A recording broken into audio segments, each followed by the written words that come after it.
Everyone, welcome back. In today's video, we are going to see what are the levels of testing. So let's start. So levels of testing starts with the unit testing, then comes the integration testing, system testing, and the last one is acceptance testing.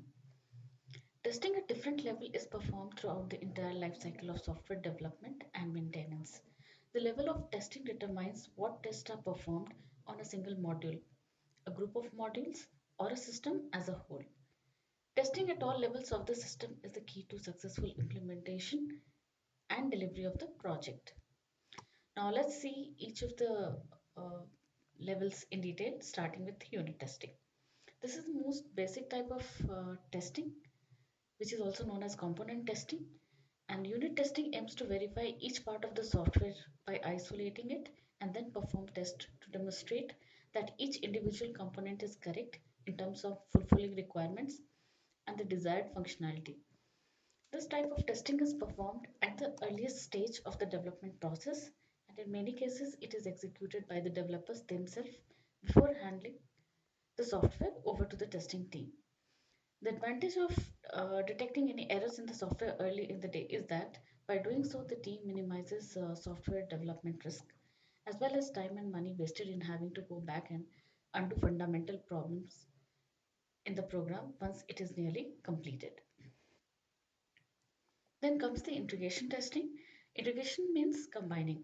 For example, in this testing phase, different software modules are combined and tested as a group to make sure that integrated system is ready for the system test. Integration testing aims to test different part of the system in combination in order to access if they work correctly together. By testing the units in group, any fault in the way they interact together can be identified. Integrating testing checks the data flow from one module to the other module. This kind of testing is performed by tester. There are many ways to test how different components of the system functions at their interface. Tester can adopt either integration method, which is top-down or bottom-up. So what is top-down? In the top-down approach, the complex model is divided into submodules, and the top-down approach basically divides a complex problem or algorithm into multiple smaller parts called modules. These modules are further decomposed until the resulting module is the fundamental program, essential, essentially be understood and cannot be further decomposed. After achieving a certain level of modularity, the decomposition of module is ceased. The top-down approach is the stepwise process of breaking up the larger program model into simpler and smaller modules to organize and code program in an efficient way. The flow of control in this approach is always in the downward direction. Bottom up. The bottom approach works in just opposite manner to the top-down approach. Initially, it includes the designing of the most fundamental parts, which are then combined to make higher level module. This integration of submodules and modules into the higher level model is repeatedly performed until the required complete algorithm is obtained. Bottom-up approach functions with the layers of abstraction. The primary application of the bottom-up approach is testing, as each fundamental module is first tested before merging it to the bigger one. The testing is accomplished using certain low-level functions. It is recommended that testers start with this approach first before applying the top-down approach, which tests higher level model first and studies simple ones later. System testing, the next level of testing is system testing. As the name implies, all the components of the system are tested as a whole in order to ensure that the overall product meets the requirements specified. System testing is a very important step as the software is almost ready to ship and it can be tested in an environment which is very close to that which the user will experience once it is deployed. System testing enables testers to ensure that the product meets business requirements as well as determine that it runs smoothly within its operating environment. This type of testing is typically performed by a specialized testing team. Then finally comes the acceptance testing.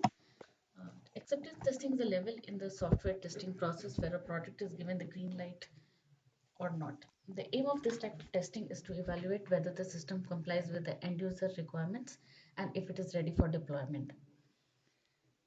The testing team will utilize a variety of methods such as pre-written scenario and test cases to test the software and use the results obtained from these tools to find ways in which the system can be improved. The scope of acceptance testing ranges from simply finding spelling mistakes or cosmetic errors to uncovering bugs that could cause a major error in the application. By performing acceptance test, the testing test team can find out how the product will perform when it is installed on the user system. There are also various legal and contractual reasons why acceptance testing has to be carried out. So let's see at the end few important points.